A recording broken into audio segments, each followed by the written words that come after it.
ಮೊದಲಿಗೆ ಶ್ರೀ ಸುತ್ತೂರು ಗುರುಪರಂಪರೆಯನ್ನು ಪೂರ್ವಕವಾಗಿ ಸ್ಮರಿಸುತ್ತಾ ವೇದಿಕೆಯಲ್ಲಿ ಆಸೀನರಾಗಿರುವ ಎಲ್ಲ ಗಣ್ಯರಿಗೂ ಶರಣಾರ್ಥಿಗಳು. ಇಂದು ನಮ್ಮ ಶಾಲೆಯಲ್ಲಿ ಶರಣ ವಿಶ್ವವಚನ ಫೌಂಡೇಶನ್ ಮೈಸೂರು ಇವರ ವತಿಯಿಂದ ಶಾಲೆಗಳೆಡೆಗೆ ವಚನಗಳ ನಡಿಗೆ 119 ಎಂಬ ಸುಸಂಸ್ಕೃತವಾದ ಕಾರ್ಯಕ್ರಮವನ್ನು ಆಯೋಜಿಸಿರುವುದು ನಮ್ಮ ಭಾಗ್ಯ.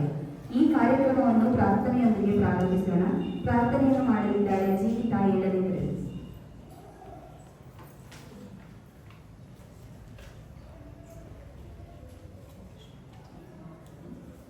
ನನ್ನ ಹೆಸರು ಜೀವಿತಾ. ನಾನು 7ನೇ ತರಗತಿಯಲ್ಲಿ ಓದುತ್ತಿದ್ದೇನೆ.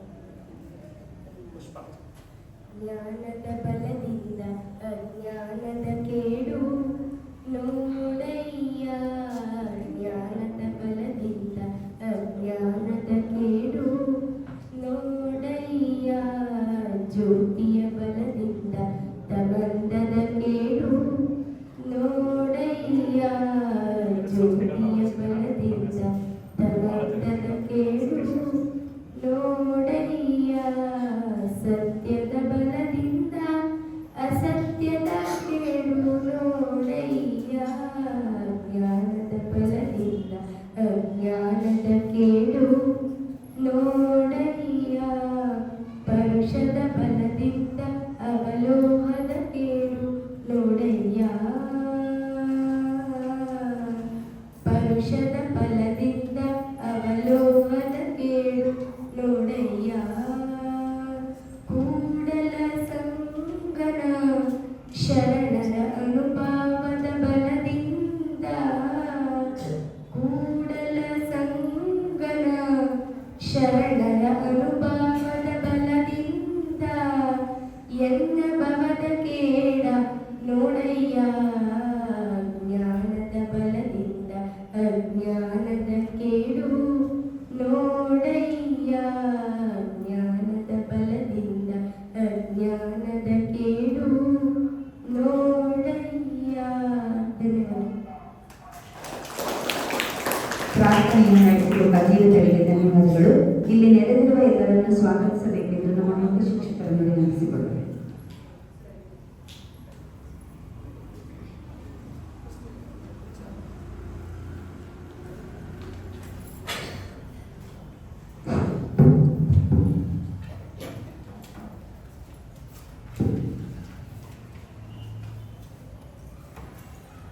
ಮೊದಲಿಗೆ ಶ್ರೀ ಸುತ್ತೂರು ಗುರುಪರಂಪರೆಯನ್ನು ಸ್ಮರಿಸುತ್ತಾ ಇಂದಿನ ಜಗದ್ಗುರುಗಳಾದ ಶ್ರೀ ಶಿವರಾತ್ರಿ ದೇಶಿಕೇಂದ್ರಿ ರಾಜೇಂದ್ರ ಮಹಾಸ್ವಾಮಿಗಳವರ ಆಶೀರ್ವಾದಗಳೊಂದಿಗೆ ಇಂದು ನಮ್ಮ ಶಾಲೆಯಲ್ಲಿ ಶರಣ ವಿಶ್ವವಚನ ಫೌಂಡೇಶನ್ ವತಿಯಿಂದ 119ನೇ ಶಾಲೆಗಳೆಡೆಗೆ ವಚನಗಳ ನಡಿಗೆ ಕಾರ್ಯಕ್ರಮವನ್ನು ಹಮ್ಮಿಕೊಂಡಿದ್ದೇವೆ. ಈ ಶಾಲೆಗಳೆಡೆಗೆ ವಚನಗಳ ನಡಿಗೆ ಅನ್ನೋದು ಒಂದು ಸಮಾಜ ಪರಿವರ್ತನೆಯ ಹೆಜ್ಜೆ ಮತ್ತು ವಚನಗಳು ಕನ್ನಡ ಅಕ್ಷರಕ್ಕೆ ಬಹಳ ಅಕ್ಷಯವಾದ ಅರ್ಥವನ್ನು ನೀಡುವಂಥದ್ದು ಮತ್ತೆ ಅಮೂಲ್ಯವಾದಂಥದ್ದು. ಈ ವಚನಗಳು ಕೇವಲ ಧಾರ್ಮಿಕ ಗ್ರಂಥವಲ್ಲ, ಜೊತೆಗೆ ಅದು ಜನರ ಬದುಕನ್ನು ಬೆಳೆಸುವಂತಹ ದಾರಿದೀಪವಾಗಿರುವಂಥದ್ದು. ಹಾಗೆ ವಚನಗಳಿಂದ ನಾವು ಏನೇನು ಕಲ್ತ್ಕೊಳ್ಬೋದು ಅಂದರೆ ಸಮಾನತೆ, ಮಾನವೀಯತೆ, ಒಂದು ಶ್ರಮದ ಮೌಲ್ಯ, ನೈತಿಕತೆ, ಸತ್ಯ, ಇವೆಲ್ಲ ನಾವು ವಚನಗಳಿಂದ ಕಲ್ತ್ಕೋಬಹುದು. ಹಾಗೆ ಈ ವಚನಗಳಿಂದ ನಮ್ಮ ವಿದ್ಯಾರ್ಥಿಗಳ ವ್ಯಕ್ತಿತ್ವವನ್ನು ಸಹ ನಿರ್ಮಾಣ ಮಾಡುವಲ್ಲಿ ವಚನಗಳು ಬಹಳ ಸಹಾಯವನ್ನು ಮಾಡುತ್ತೆ. ಇಂದಿನ ಒಂದು ಕಾರ್ಯಕ್ರಮ ಶಾಲೆಗಳೆಡೆಗೆ ವಚನಗಳ ನಡಿಗೆ, ಇದು ನಮ್ಮ ಶರಣ ವಿಶ್ವ ವಚನ ಫೌಂಡೇಶನ್ ವತಿಯಿಂದ ನಡೀತಾ ಇರುವಂಥದ್ದು. ಈ ಒಂದು ಸಂಸ್ಥೆಯ ಸಂಸ್ಥಾಪಕರಾದಂತಹ ಶ್ರೀಯುತ ವಚನ ಕುಮಾರಸ್ವಾಮಿ ಸರ್ ಅವರು, ಇವರ ಒಂದು ಕಿರು ಪರಿಚಯ. ಕುಮಾರಸ್ವಾಮಿ ಸರ್ ಅವರು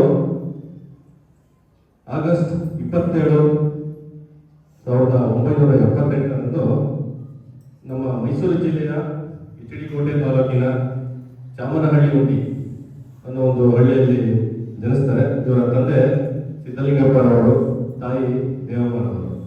ಇವರ ಒಂದು ಪ್ರಾಥಮಿಕ ಶಿಕ್ಷಣ ಹುಟ್ಟೂರಿನಲ್ಲೇ ಆಗುತ್ತೆ, ಚಾಮನಹಳ್ಳಿ ಹೋಗಿಯಲ್ಲಿ. ನಂತರ ಹೈಸ್ಕೂಲ್ ಮೈಸೂರಿನ ಸೆಂಟ್ ಮೇರೀಸ್ ಪ್ರೌಢಶಾಲೆಯಲ್ಲಿ, PU ವಿದ್ಯಾಭ್ಯಾಸ ಮೈಸೂರಿನ ಪ್ರತಿಷ್ಠಿತ ಕಾಲೇಜಾದಂತಹ ಮರಿಮಲ್ಲಪ್ಪ ಕಾಲೇಜಿನಲ್ಲಿ ಆಗುತ್ತೆ. ನಂತರ ಪದವಿ ಮೈಸೂರು ವಿಶ್ವವಿದ್ಯಾನಿಲಯದಲ್ಲಿ, ನಂತರ ಶಿಕ್ಷಕರ ತರಬೇತಿ ಒಂದು ಕೋರ್ಸ್ PCH ವಸಂತ್ ಮಹಲ್ ಡೈರೆಕ್ಟ್ನಲ್ಲಿ ಮಾಡ್ತಾರೆ. ನಂತರ ಕರ್ನಾಟಕ ಮುಕ್ತ ವಿಶ್ವವಿದ್ಯಾಲಯದಲ್ಲಿ B.Ed ಕೋರ್ಸ್ ಪೂರ್ಣಗೊಳಿಸ್ತಾರೆ. ಇವರು ಸೇವೆ ಅವರ ಹುಟ್ಟೂರಿನಲ್ಲೇ ಅವರ ಒಂದು ಶಿಕ್ಷಕರ ಒಂದು ಸೇವೆ ಆರಂಭವಾಗುತ್ತೆ. ಅದಾದ ನಂತರ ಚಿಕ್ಕರಿಯೂರಿನಲ್ಲಿ ಅವರು HM ಆಗಿ ಕಾರ್ಯವನ್ನು ನಿರ್ವಹಿಸ್ತಾರೆ. ಅದಾದ ಕೆಲವು ವರ್ಷಗಳ ನಂತರ ಒಂದು ಕ್ಷೇತ್ರ ಸಂಪನ್ಮೂಲ ಅಧಿಕಾರಿಯಾಗಿ ಮೈಸೂರು ಉತ್ತರದಲ್ಲಿ ಕಾರ್ಯವನ್ನು ನಿರ್ವಹಿಸ್ತಾರೆ. ಪ್ರಸ್ತುತ ಕುಮಾರಸ್ವಾಮಿ ಸರ್ ಅವರು ಯಮ್ಮನಹಳ್ಳಿ ಮೈಸೂರು ಜಿಲ್ಲೆ ಇಲ್ಲಿ ಶಿಕ್ಷಕರಾಗಿ ಕಾರ್ಯನಿರ್ವಹಿಸ್ತಾರೆ. ಕುಮಾರಸ್ವಾಮಿ ಸರ್ ಅವರ ಒಂದು ಸಾಹಿತ್ಯ ಮತ್ತೆ ಪ್ರವೃತ್ತಿ, ಇವರ ಒಂದು ಹವ್ಯಾಸಗಳೇನೆಂದರೆ ವಚನಗಳ ವಾಚನ ನಡೆಸುವಂಥದ್ದು, ತಾತ್ಪರ್ಯ, ನಿರೂಪಣೆ, ಉಪನ್ಯಾಸ, ಶರಣ ಕ್ಷೇತ್ರಗಳ ಭೇಟಿ, ಸಂಶೋಧನೆ ಮುಂತಾದವುಗಳು. ಇದಲ್ಲದೆ 2016ರಲ್ಲಿ ಕುಮಾರಸ್ವಾಮಿರವರು ತಮ್ಮ ಪತ್ನಿ ರೂಪಾ ಕುಮಾರಸ್ವಾಮಿರವರೊಂದಿಗೆ ಒಂದು ಸಂಸ್ಥೆಯನ್ನ ಸ್ಥಾಪಿಸ್ತಾರೆ. ಆ ಸಂಸ್ಥೆನೇ ಶರಣು ವಿಶ್ವವಚನ ಫೌಂಡೇಶನ್. ಇದು ಮೈಸೂರಿನಲ್ಲಿ ಸ್ಥಾಪನೆ ಆಗುತ್ತೆ. ಇದರೊಂದಿಗೆ ಇವರ ಒಂದು ಉದ್ದೇಶ ವಚನಗಳು ಅಂತಾರಾಷ್ಟ್ರೀಯ ಮಟ್ಟದಲ್ಲಿ ಎಲ್ಲರಿಗೂ ಅರಿವನ್ನು ಮೂಡಿಸುವಂತಾಗಬೇಕು. ಜೊತೆಗೆ ಅಂತಾರಾಷ್ಟ್ರೀಯ ಪ್ರಸಾರಕ್ಕೆ ಈ ಒಂದು ಸಂಸ್ಥೆಯಿಂದ ಇವರು ಮುನ್ನುಡಿಯನ್ನು ಬರೆದಿರುವಂಥದ್ದು. ಜೊತೆಗೆ ಈ ಒಂದು ಸಂಸ್ಥೆ 15 ದೇಶಗಳಲ್ಲಿ, ನಮ್ಮ ಭಾರತದಲ್ಲಿ 10 ರಾಜ್ಯಗಳಲ್ಲಿ 1 ಲಕ್ಷ ಜನರಿಗೆ ವಚನಗಳನ್ನು ವಾಟ್ಸಪ್ ಮುಖಾಂತರ ಎಲ್ಲರಿಗೂ ತಿಳಿಸಿರುವಂಥದ್ದು. ಜೊತೆಗೆ ವಚನಗಳ ಬಗ್ಗೆ ಅರಿವನ್ನು ಮೂಡಿಸಿರುವಂಥದ್ದು. ಹಾಗೆ ಶಾಲೆಗಳು, ಕಾಲೇಜು, ವಿಶ್ವವಿದ್ಯಾನಿಲಯ, ಅನಾಥಾಲಯ, ವೃದ್ಧಾಶ್ರಮಗಳು ಎಲ್ಲ ಕಡೆಗಳಲ್ಲೂ ವಚನ ನಡಿಗೆ ಕಾರ್ಯಕ್ರಮಗಳನ್ನು ನಡೆಸಿರುವಂಥದ್ದು. ಹಾಗೆ ಕೆಲವು ಗ್ರಾಮಗಳಲ್ಲಿ 21 ಗ್ರಾಮಗಳಲ್ಲಿ ವಚನ ಗ್ರಾಮಗಳನ್ನು ಮಾಡಿ ಅಲ್ಲಿನ ಗ್ರಾಮದ ಜನಗಳಿಗೆ ಒಂದು ವಚನದ ಬಗ್ಗೆ ಅರಿವನ್ನ ಮೂಡಿಸಿರುವಂಥದ್ದು. ಜೊತೆಗೆ ಇವರ ಒಂದು ಗೌರವ ಮತ್ತು ಪ್ರಶಸ್ತಿಗಳು, ಹಲವಾರು ಪ್ರಶಸ್ತಿಗಳು ದೊರೆತಿರುವಂಥದ್ದು ಕುಮಾರಸ್ವಾಮಿ ಸರ್ ಅವರಿಗೆ. ಮತ್ತೆ ಇವರಿಗೆ ಡಾಕ್ಟರೇಟ್ ಪದವಿ ಗ್ಲೋಬಲ್ ಪೀಸ್ ಯೂನಿವರ್ಸಿಟಿಯಿಂದ ಕುಮಾರಸ್ವಾಮಿ ಅವರಿಗೆ ಡಾಕ್ಟರೇಟ್ ಪದವಿಯನ್ನು ನೀಡಿರುವಂಥದ್ದು. ಜೊತೆಗೆ ಸಿದ್ಧಗಂಗಾ ಮಠದ ವತಿಯಿಂದ ಸಂಘಸಿರಿ ಅನ್ನೋ ಒಂದು ಪ್ರಶಸ್ತಿ ದೊರೆತಿದೆ. ಹಾಗೆ ಬೆಂಗಳೂರು ಬಸವ ಸಮಿತಿ ಇಂದ ಬಸವಭೂಷಣ ಪ್ರಶಸ್ತಿ, ಹಾಗೆ ವಚನಶ್ರೀ ಮುಕುಟ, ಬಸವಶ್ರೀ, ವಚನರತ್ನ, ಶರಣ ಜ್ಞಾನರತ್ನ, ಕಾಯಕ ಯೋಗಿ, ಹಾಗೆ ಹಲವಾರು ಪ್ರಶಸ್ತಿಗಳು ಇವರಿಗೆ ದೊರೆತಿರುವಂಥದ್ದು. ಹಾಗೂ 100,000ಕ್ಕೂ ಹೆಚ್ಚು ಉಪನ್ಯಾಸ ಕಾರ್ಯಕ್ರಮಗಳನ್ನ ನೀಡಿದ್ದಾರೆ. ಹಾಗೆ ವಚನ ಸಾಹಿತ್ಯ ಪ್ರಚಾರಕ್ಕಾಗಿ ಇವರು ತಮ್ಮ ಸೇವೆಯನ್ನ ಮುಡಿಪಾಗಿಟ್ಟಿರುವಂಥದ್ದು. ಈ ಶಾಲೆಗಳಲ್ಲಿ ವಿದ್ಯಾರ್ಥಿಗಳಿಗೆ ವಚನದ ಅಭಿವೃದ್ಧಿಯನ್ನು ಮೂಡಿಸೋಕ್ಕೋಸ್ಕರ ಈ ಒಂದು ಶರಣು ವಿಶ್ವ ಫೌಂಡೇಶನ್ ವತಿಯಿಂದ ಶಾಲೆಗಳೆಡೆಗೆ ವಚನಗಳ ನಡಿಗೆ ಎಂಬ ಕಾರ್ಯಕ್ರಮವನ್ನು ನಡೆಸ್ತಾ ಇದ್ದಾರೆ. ಈ ಒಂದು ಕಾರ್ಯಕ್ರಮದ ಅಧ್ಯಕ್ಷತೆಯನ್ನು ಸಹ ಅವರೇ.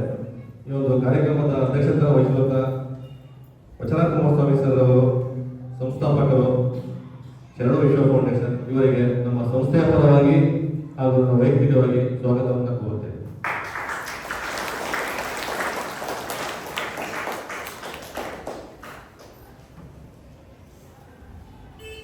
ಶ್ರೀಮತಿ ರೂಪಾ ಕುಮಾರಸ್ವಾಮಿ ಅವರು, ಸಂಸ್ಥಾಪಕರು ಶರಣು ವಿಶ್ವ ಫೌಂಡೇಶನ್ ಮೈಸೂರು, ಇವರಿಗೂ ಸಹ ಈ ಒಂದು ಕಾರ್ಯಕ್ರಮಕ್ಕೆ ಸಂಸ್ಥೆಯ ಪರವಾಗಿ ಹಾಗೂ ವೈಯಕ್ತಿಕವಾಗಿ ಸ್ವಾಗತವನ್ನು ಕೋರುತ್ತೇವೆ.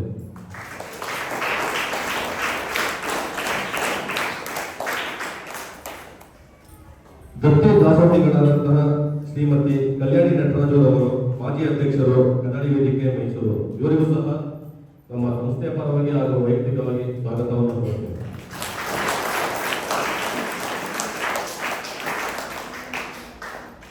ಹಾಗೆ ದತ್ತಿ ದಾಸೋಹಿಗಳಾದಂತಹ ಶ್ರೀಮತಿ ಅಕ್ಕಮಹಾದೇವಿ ಮರಮಕ್ಕಲ್, ಕೇಂದ್ರೀಯ ಸಂಚಾಲಕರು ಶರಣು ವಿಶ್ವವಚನ ಫೌಂಡೇಶನ್, ಇವರಿಗೂ ಸಹ ನಮ್ಮ ಸಂಸ್ಥೆಯ ಪರವಾಗಿ ಹಾಗೂ ನನ್ನ ವೈಯಕ್ತಿಕವಾಗಿ ಸ್ವಾಗತವನ್ನು ಕೋರುತ್ತೇನೆ.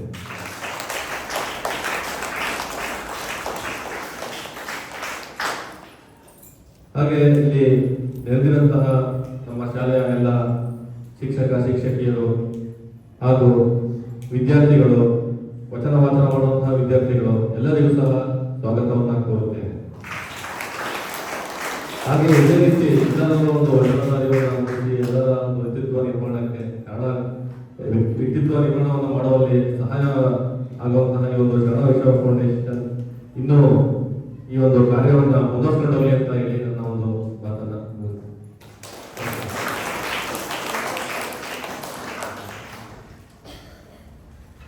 ಸ್ವಾಗತ ಭಾಷಣವನ್ನು ನಡೆಸಿಕೊಟ್ಟ ಮುತ್ತುರಾಜ್ ಸರ್ ಅವರಿಗೆ ಧನ್ಯವಾದಗಳು. ಇದೀಗ ಎಲ್ಲ ಗಣ್ಯರು ಶ್ರೀಗಳವರ ಪಾದಗಳಿಗೆ ಪುಷ್ಪಾರ್ಚನೆ ಸಲ್ಲಿಸಬೇಕೆಂದು ಕೇಳಿಕೊಳ್ಳುತ್ತೇವೆ.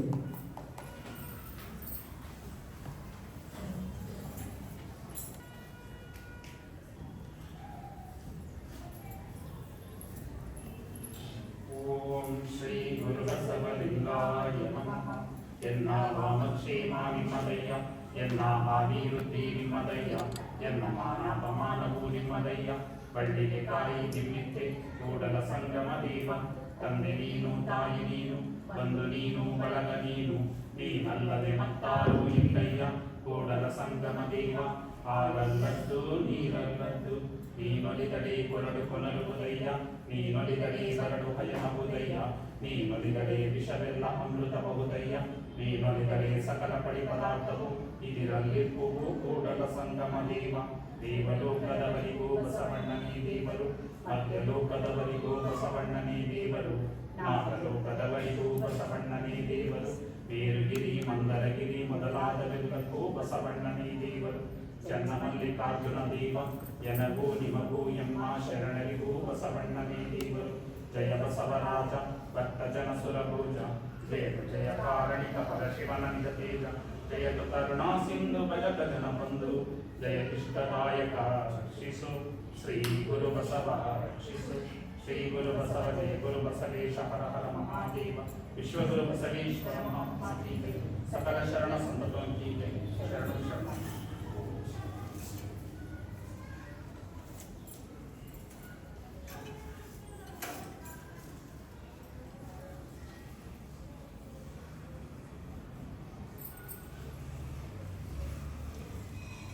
ಮಾಡಿ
ಸಂಸ್ಥಾಪಕರು ಶರಣ ವಿಶ್ವವಚನ ಫೌಂಡೇಶನ್ ಮೈಸೂರು.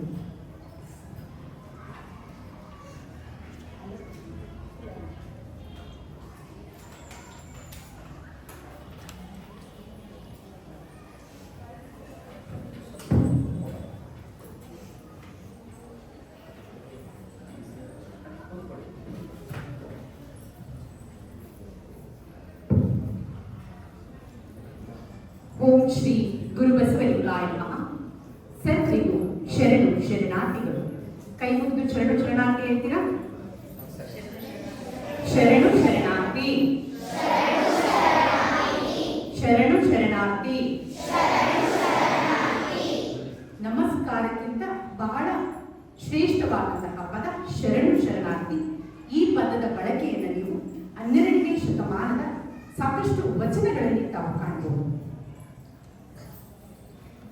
ಶ್ರೀ ಗುರುವೇ ಎನಗೆ ಕಾಯವು, ಶ್ರೀ ಗುರುವೇ ಎನಗೆ ಪ್ರಾಣವು, ಶ್ರೀ ಗುರುವೇ ಎನಗೆ ಇಹವು, ಶ್ರೀ ಗುರುವೇ ಎನಗೆ ಪರವು, ಶ್ರೀ ಗುರುವೇ ಎನಗೆ ಗತಿಯು, ಶ್ರೀ ಗುರುವೇ ಎನಗೆ ಮತಿಯು, ಶ್ರೀ ಗುರುವೇ ಎನಗೆ ಗಣತರ ಮುಕ್ತಿಗೆ ಕಾರಣವು ಗುಹೇಶ್ವರ ಗುಹೇಶ್ವರ ನಿಮ್ಮಾಣಿ ಇದು ಸತ್ಯ. ಶರಣರಾದ ಅಲ್ಲಮ್ಮ ಪ್ರಭುದೇವರ ವಚನವನ್ನ ಸ್ಮರಿಸುತ್ತಾ ಹಾಗೂ ಶ್ರೀ ಸುತ್ತೂರು ಪರಂಪರೆಯನ್ನ ಹೃದಯ ಕಮಲದಲ್ಲಿ ಸ್ಮರಿಸುತ್ತಾ ಇಂದು ಶರಣು ವಿಶ್ವವಚನ ಫೌಂಡೇಶನ್ ಮೈಸೂರು ವತಿಯಿಂದ ಸುತ್ತೂರು ಮಠದ ಪೀಠಾಧಿಪತಿಗಳಾದ ಪರಮ ಪೂಜ್ಯ ಜಗದ್ಗುರು ಶ್ರೀ ಶಿವರಾತ್ರಿ ದೇಶಿಕೇಂದ್ರ ಮಹಾಸ್ವಾಮಿಗಳವರ ಆಶೀರ್ವಾದದೊಂದಿಗೆ ಶ್ರೀಮತಿ ದೇವೇಂದ್ರಮ್ಮ ಮತ್ತು ಶ್ರೀ ಬಸವರಾಜಪ್ಪ ದೇಶಮುಖ್ ಟಿ ಹಾಬಾಳ, ಸೇಡಂ ತಾಲೂಕು, ಕಲಬುರಗಿ ಜಿಲ್ಲೆ ಮತ್ತು ಶ್ರೀಮತಿ ಎಲ್ ಟಿ ಕಲ್ಯಾಣಿ ನಟರಾಜು ಮತ್ತು ಲಿಂಗೈಕ್ಯ ನಟರಾಜು ಮೈಸೂರು ಇವರ ದತ್ತಿ ಅಂಗವಾಗಿ 119ನೇ ಕಾರ್ಯಕ್ರಮ ಶಾಲೆಗಳೆಡೆಗೆ ವಚನಗಳ ನಡಿಗೆ ಕಾರ್ಯಕ್ರಮವನ್ನು JSS ಆಂಗ್ಲ ಮಾಧ್ಯಮ ಶಾಲೆ ಹುಳ್ಳಹಳ್ಳಿ ಮೈಸೂರು ಜಿಲ್ಲೆ ಈ ಒಂದು ಶಾಲೆಯಲ್ಲಿ ಏರ್ಪಡಿಸಲಾಗಿದೆ.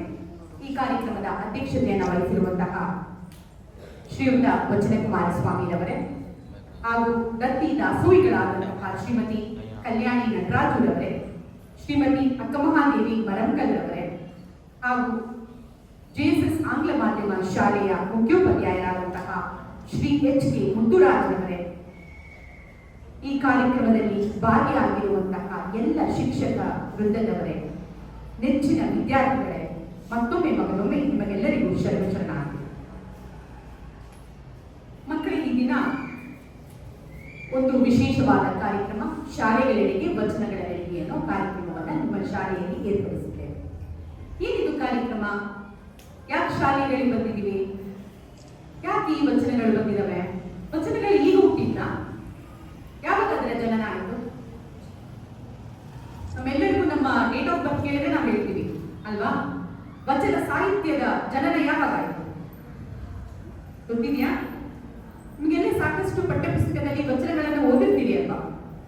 ವಚನಗಳು ಹುಟ್ಟಿದ್ದು ಯಾವತ್ತು ಅಂದ್ರೆ ಅದು ಈ ಶತಮಾನದಲ್ಲ, 12ನೇ ಶತಮಾನದಲ್ಲಿ. ಯಾವ ಶತಮಾನದಲ್ಲಿ?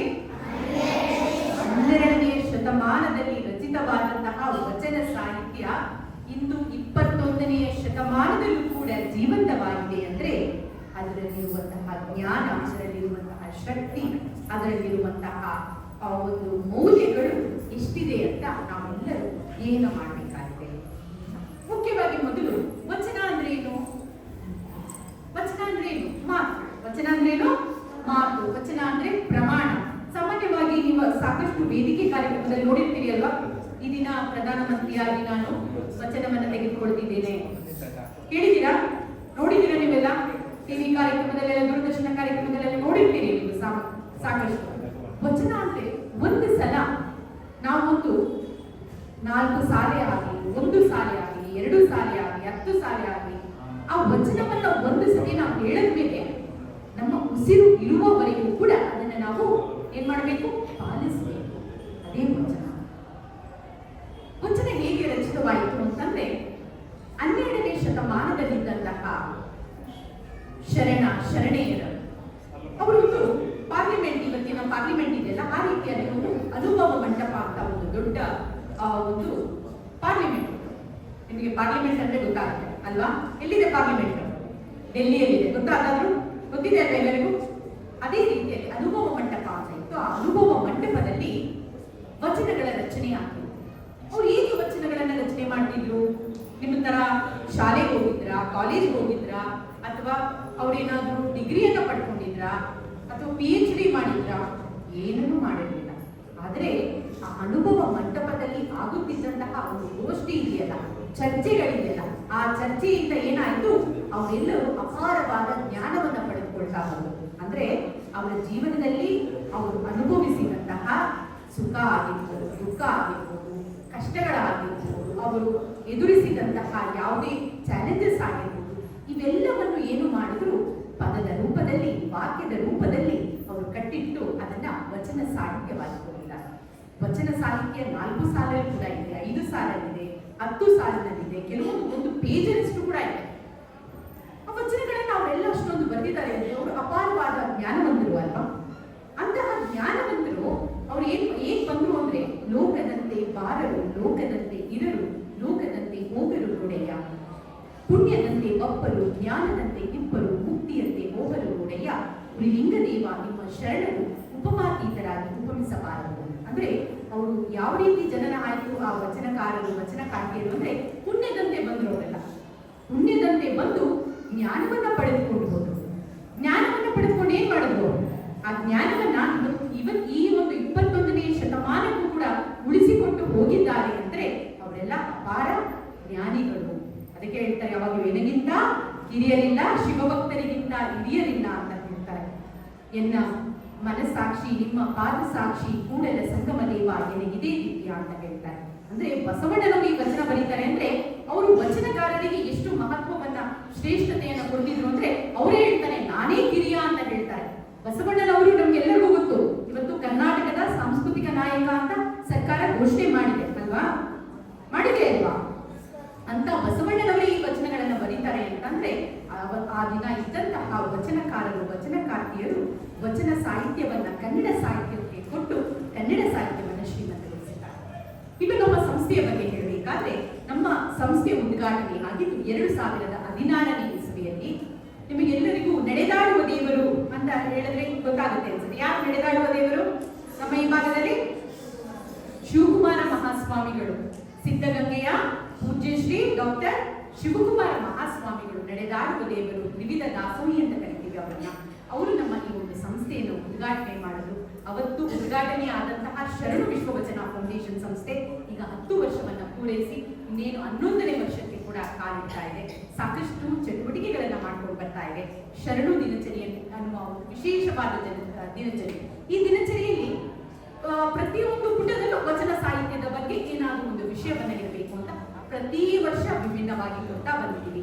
ಹಾಗೆ ಶಾಲೆ, ಕಾಲೇಜು, ವೃದ್ಧಾಶ್ರಮ, ಅನಾಥಾಶ್ರಮ, ವಚನಗ್ರಾಮ ಹೀಗೆ ಅನೇಕ ಕಾರ್ಯಕ್ರಮಗಳನ್ನ ಹಮ್ಮಿಕೊಂಡು 15 ದೇಶ, ರಾಜ್ಯ ಮತ್ತೆ ನಮ್ಮ ಕರ್ನಾಟಕದಾದ್ಯಂತ ಒಂದು ತಂತ್ರಜ್ಞಾನವನ್ನು ಬಳಸಿಕೊಂಡು ವಾಟ್ಸ್ಆಪ್ ಆಗಿರ್ಬೋದು, ಫೇಸ್ಬುಕ್ ಆಗಿರ್ಬೋದು, ಯೂಟ್ಯೂಬ್ ಆಗಿರ್ಬೋದು, ಈ ಒಂದು ತಂತ್ರಜ್ಞಾನವನ್ನು ಉಪಯೋಗಿಸಿಕೊಂಡು ಇನ್ನಷ್ಟು ವಚನ ಸಾಹಿತ್ಯವನ್ನು ಪ್ರಸಾರ ಮಾಡುವಂತಹ ಕೆಲಸವನ್ನ ನಮ್ಮ ಈ ಸಂಸ್ಥೆ ಮಾಡ್ತಾ ಇದೆ. ಈ ಒಂದು ಸಂಸ್ಥೆಯ ವತಿಯಿಂದ 50ಕ್ಕೂ ಹೆಚ್ಚು ಕೃತಿಗಳು ಬಿಡುಗಡೆ ಆಗಿದೆ. ಸಾಕಷ್ಟು ಜನರು ಈ ಒಂದು ಕೃತಿಯ ಉಪಯೋಗವನ್ನು ಪಡೆದುಕೊಳ್ತಿದ್ದಾರೆ. ನಿಮ್ಮ ಶಾಲೆಗೂ ಕೂಡ ಇವತ್ತು ವಚನಗಳನ್ನ ಯಾರ್ಯಾರು ಹೇಳ್ತಿರೋ ಅವರಿಗೆಲ್ಲ ವಚನ ಪುಸ್ತಕ ಮತ್ತು ವಚನ ದೀವಿಗೆಯನ್ನ ಕೊಟ್ಟು ಹೋಗ್ತೀವಿ. ಆ ವಚನ ಪುಸ್ತಕದಲ್ಲಿರುವಂತಹ ವಚನಗಳನ್ನ ನೀವೆಲ್ಲರೂ ಏನ್ ಮಾಡ್ಬೇಕು? ಮೊದಲು ಓದುವುದನ್ನ ಕಲಿಬೇಕು. ಓದ ಮೇಲೆ ಏನ್ ಮಾಡ್ಬೇಕು? ಅದನ್ನ ಅರ್ಥೈಸಿಕೊಳ್ಳಬೇಕು. ಅರ್ಥೈಸಿಕೊಂಡ ಮೇಲೆ ಏನ್ ಮಾಡ್ಬೇಕು? ಅಳವಡಿಸಿಕೊಳ್ಳಬೇಕು ಅಲ್ವಾ? ಮೊದಲು ಜ್ಞಾನವನ್ನ ಪಡೆದುಕೊಳ್ಬೇಕು, ಆಮೇಲೆ ಅದನ್ನ ಅರ್ಥ ಮಾಡ್ಕೊಳ್ಬೇಕು, ಆಮೇಲೆ ಜೀವನದಲ್ಲಿ ಅದನ್ನ ಅನ್ವಯ ಮಾಡಿಕೊಳ್ಳಬೇಕು. ಯಾಕೆ ಅನ್ವಯ ಮಾಡಿಕೊಳ್ಬೇಕು?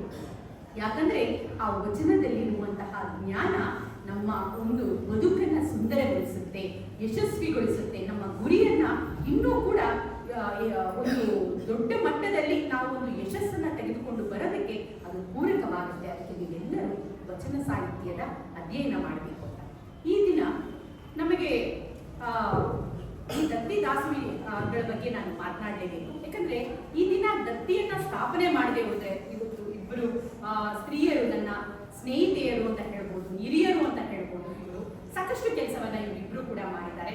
ಇವತ್ತು ಮೊದಲನೆಯದಾಗಿ ನಾನು ಅಕ್ಕಮಹಾದೇವಿ ಮಲ್ಲಿನಾಥ್ ರೆಡ್ಡಿ ಅವರ ಪರಿಚಯವನ್ನ ಮಾಡ್ತೀನಿ. ಇವರ ಪೂರ್ಣ ಹೆಸರು ಅಕ್ಕಮಹಾದೇವಿ ಮಲ್ಲಿನಾಥ ರೆಡ್ಡಿ ಮರಮಕಲ್ ಅಂತ. ಇವರು 1966ರಲ್ಲಿ ವಿಜಯಪುರ ಜಿಲ್ಲೆಯ ತಾಳಿಕೋಟೆ ತಾಲೂಕಿನ ಬಿ ಸಾಲವಾಡಗಿ ಎಂಬ ಗ್ರಾಮದ ನಾನಾಗೌಡ ಪಟೇಲ್ ಮತ್ತು ಸೋಮಾದೇವಿ ದಂಪತಿಗಳ ಕಿರಿಯ ಪುತ್ರಿಯಾಗಿ ಇವರು ಜನಿಸ್ತಾರೆ. 1986ರಲ್ಲಿ ಬಸವರಾಜಪ್ಪ ಮತ್ತು ದೇವೇಂದ್ರಮ್ಮ ದಂಪತಿಗಳ ಕಿರಿಯ ಪುತ್ರ ಮಲ್ಲಿನಾಥ ರೆಡ್ಡಿ ಅವರನ್ನ ಮದುವೆ ಆಗ್ತಾರೆ. ಇವರ ಪತಿ ಮಲ್ಲಿನಾಥ ರೆಡ್ಡಿ ಜಗತ್ ಪ್ರಸಿದ್ಧ ಇಂಗ್ಲಿಷ್ ಪತ್ರಿಕೆ ಟೈಮ್ಸ್ ಆಫ್ ಇಂಡಿಯಾ, ಕೇಳಿದಿರಾ? ಪತ್ರಿಕೆ ಹೆಸರು ಕೇಳಿದಿರಾ? ಟೈಮ್ಸ್ ಆಫ್ ಇಂಡಿಯಾ ಅಂತ. ಆ ಒಂದು ಪತ್ರಿಕೆಯ ರಾಜಕೀಯ ವಿಶ್ಲೇಷಕರಾಗಿ 31 ವರ್ಷಗಳ ಕಾಲ ಸೇವೆಯನ್ನ ಸಲ್ಲಿಸಿ ನಿವೃತ್ತರಾಗಿದ್ದಾರೆ ಮತ್ತು ರಾಜ್ಯದ ಮುಖ್ಯಮಂತ್ರಿಗಳಾದ ರಾಜಕೀಯ ಸಲಹೆಗಾರರಾಗಿ ಕಾರ್ಯವನ್ನ ನಿರ್ವಹಿಸ್ತಾ ಇದ್ರು. ಈಗ ಕೂಡ ಸಾಕಷ್ಟು ಕೆಲಸಗಳನ್ನ ಇವರು ಸಮಾಜ ಸೇವೆಯನ್ನ ನಮ್ಮ ಮರಮಕಲ್ ಸರ್ ಅವರು ಮಾಡ್ತಾ ಇದ್ದಾರೆ.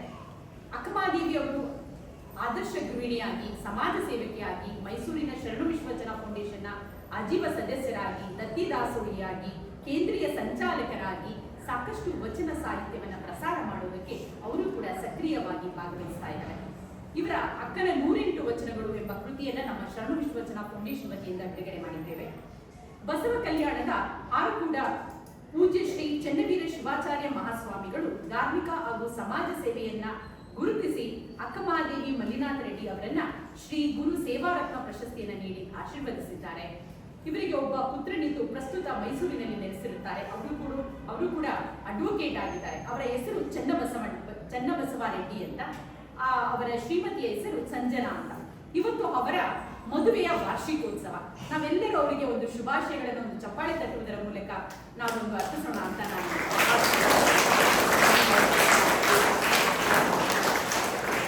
ಚನ್ನಬಸವ ರೆಡ್ಡಿ ಮತ್ತು ಸಂಜನಾರವರ ಮದುವೆಯ ವಾರ್ಷಿಕೋತ್ಸವ. ಮತ್ತೊಂದು ಸಿಹಿ ಸುದ್ದಿ ಏನು ಅಂದ್ರೆ ಈ ದಂಪತಿಗಳಿಗೆ ಒಂದು ಗಂಡು ಮಗು ಜನನ ಆಗಿದೆ. ಆ ಗಂಡು ಮಗು ಕೂಡ ನಾವು ಒಂದು ಶುಭಾಶಯಗಳನ್ನ ಚಪ್ಪಾಳೆ ತಟ್ಟುವುದರ ಮೂಲಕ ಆ ಒಂದು ಶುಭ ಸಂಬಂಧದ ವತಿಯಿಂದ ಅವರು ಅಂಗವಾಗಿ ಏನ್ ಮಾಡ್ತಾ ಇದ್ದಾರೆ, ಇವತ್ತು ಎಲ್ಲರಿಗೂ ಸಿಹಿ ವಿತರಣೆಯನ್ನ ಕೂಡ ಮಾಡ್ತಿದ್ದಾರೆ. ಅವರ ಕುಟುಂಬದವರಿಗೆ ಹೀಗೆ ಸಾಕಷ್ಟು ಶಕ್ತಿಯನ್ನ ಕೊಡಲಿ. ಇವರು ಬರೀ ವಚನ ಸಾಹಿತ್ಯ ಮಾತ್ರ ಅಲ್ಲ, ಯೋಗ ಶಿಕ್ಷಕಿ ಕೂಡ. ನನಗೂ ಕೂಡ ಅವರು ಯೋಗ ಶಿಕ್ಷಕಿ, ಯೋಗ ಗುರು ಅಂತಾನೆ ಹೇಳ್ಬೋದು. ತುಂಬಾ ಚೆನ್ನಾಗಿ ಯೋಗವನ್ನ ಮಾಡ್ತಾರೆ ಇವರು. ಅವ್ಯಕ ಅಂತ ಒಂದು ಫೌಂಡೇಶನ್ ಇದೆ ಭೋಗಾದಿ ಮೈಸೂರಿನಲ್ಲಿ, ಅಲ್ಲಿ ಅವರು ಯೋಗ ಶಿಕ್ಷಕಿಯಾಗಿ ಕರ್ತವ್ಯವನ್ನು ನಿರ್ವಹಿಸಿದ್ದಾರೆ. ಹಾಗೆ ನಮ್ಮ ಬಸವ ಬಾನು ಸಂಚಿಕೆಗೆ ಅವರು ಪ್ರತಿ ವರ್ಷ ಒಂದು ವಚನ ಸಾಹಿತ್ಯ ಆಧಾರಿತ ಒಂದು ಕವನವನ್ನ ಕೂಡ ರಚಿಸಿಕೊಡ್ತಾ ಇದ್ದಾರೆ. ಹೀಗೆ ಅವರ ವಚನ ಸಾಹಿತ್ಯದ ಸೇವೆ ನಿರಂತರವಾಗಿ ಸಾಗಲಿ ಅಂತ ಅವರ ಕುಟುಂಬ ವರ್ಗದವರಿಗೆ ಇನ್ನಷ್ಟು ದೇವರು ಆರೋಗ್ಯ, ಆಯಸ್ಸು, ಸುಖ, ಶಾಂತಿ, ನೆಮ್ಮದಿಯನ್ನು ಕೊಟ್ಟು ಕಾಪಾಡಿ ಅಂತ ನಾನು ದೇವರಲ್ಲಿ ಪ್ರಾರ್ಥಿಸುತ್ತೇನೆ. ಮತ್ತೊಬ್ಬರು ಇಲ್ಲಿ ಕೂತಿದ್ದಾರೆ. ಅವರ ಏಜ್ ಎಷ್ಟಿರ್ಬೋದು ಅಂತ ನಿಮಗೆ ಗೊತ್ತಾ? ನಾನೇನೋ 60-70 ಅಂತ ಅನ್ಕೊಂಡಿದ್ದೆ. ಇಲ್ಲಿ ಬಂದ್ಮೇಲೆ ಗೊತ್ತಾಯ್ತು ಅವರ ಏಜ್ 81 ಅಂತ. ಇನ್ನೂ ಕೂಡ ಅವ್ರು ಹೆಂಗಾಗಿದ್ದಾರೆ ಅಂತಂದ್ರೆ ಅದಕ್ಕೆ ಕಾರಣ ಏನು ಗೊತ್ತಾ? ಅವರು ಜೀವನದುದ್ದಕ್ಕೂ ಅವರು ನಡೆಸಿಕೊಂಡು ಬಂದಂತಹ ಚಟುವಟಿಕೆಗಳು, ಕ್ರಿಯಾಶೀಲರಾಗಿದ್ರು, ನಿರಂತರವಾಗಿ ಕ್ರಿಯಾಶೀಲರಾಗಿದ್ರು. ಆ ಕ್ರಿಯಾಶೀಲತೆನೇ ಇವತ್ತು ಅವರಲ್ಲಿ ಇನ್ನೂ ಯಂಗಾಗಿ ಕೂಡ ಇನ್ನೂ 81 ವರ್ಷ ಆದ್ರೂ ಇನ್ನೂ ನಾನು ಕೆಲಸ ಮಾಡ್ತೀನಿ ಅನ್ನೋ ಉತ್ಸಾಹವನ್ನ ತುಂಬಿದೆ. ಅವರೇ ನಮ್ಮ ಕಲ್ಯಾಣಿ ನಟರಾಜ್ ಅವರು. ಇವರು ನಮ್ಮ ಮಾಜಿ ಕದಳಿ ವೇದಿಕೆಯ ಅಧ್ಯಕ್ಷರಾಗಿದ್ದರು. ಕದಳಿ ವೇದಿಕೆ ಅಂದ್ರೆ ಬಹಳ ದೊಡ್ಡ ಒಂದು ವೇದಿಕೆ. ಆ ವೇದಿಕೆಯ ಅಧ್ಯಕ್ಷೆಯಾಗಿ ಸಾಕಷ್ಟು ಕೆಲಸಗಳನ್ನ ಮಾಡಿದ್ದಾರೆ. ನೀಲಗಂಗಾ ಬಳಗದ ಅಧ್ಯಕ್ಷರಾಗಿ ಕೂಡ ಕೆಲಸವನ್ನ ಮಾಡಿದ್ದಾರೆ. ಇವರು ಮೂಲತಃ ಚಿಕ್ಕಮಗಳೂರು ಜಿಲ್ಲೆಯ ತರೀಕೆರೆ. ಕೇಳಿದಿರಾ ತರೀಕೆರೆ ಅಂತ? ಚಿಕ್ಕಮಗಳೂರು ಜಿಲ್ಲೆ ಕೇಳಿದಿರಾ? ಚಿಕ್ಕಮಗಳೂರು ಜಿಲ್ಲೆಯ ತರೀಕೆರೆನವರು ಇವರು.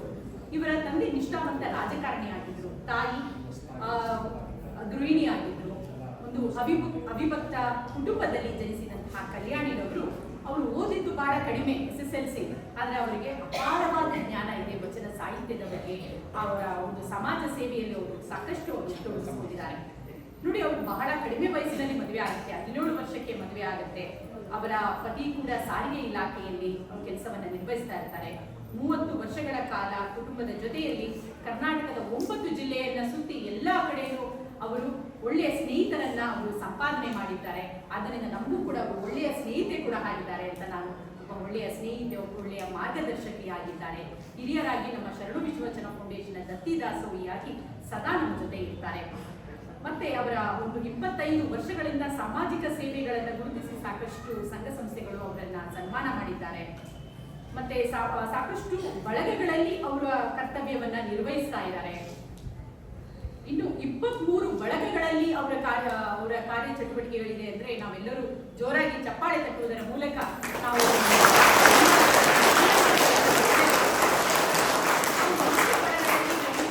ಕೆಲಸ ಮಾಡೋದೇ ಕಷ್ಟ ಆಗುತ್ತೆ. ಆದ್ರೆ 23 ಬಳಗದಲ್ಲಿ ಅವರು ಒಂದು ಚಟುವಟಿಕೆಗಳನ್ನ ಮಾಡ್ತಿದ್ದಾರೆ, ಅವ್ರ ಜೊತೆ ಇದ್ದಾರೆ ಅಂತಂದ್ರೆ ಇದು ಒಂದು ಅಚ್ಚರಿಯ ವಿಷಯ ಅಂತಾನೆ ನಾನು ಭಾವಿಸುತ್ತೇನೆ.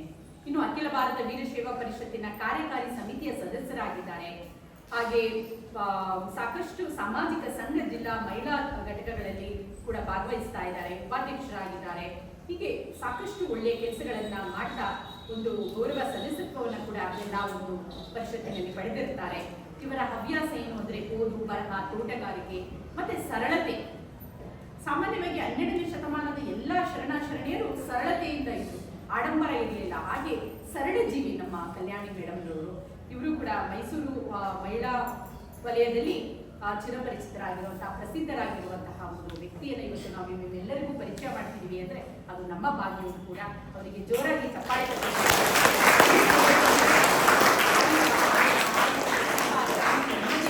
ಇನ್ನೂ ಚಟುವಟಿಕೆಗಳನ್ನ ಮಾಡೋದಕ್ಕೆ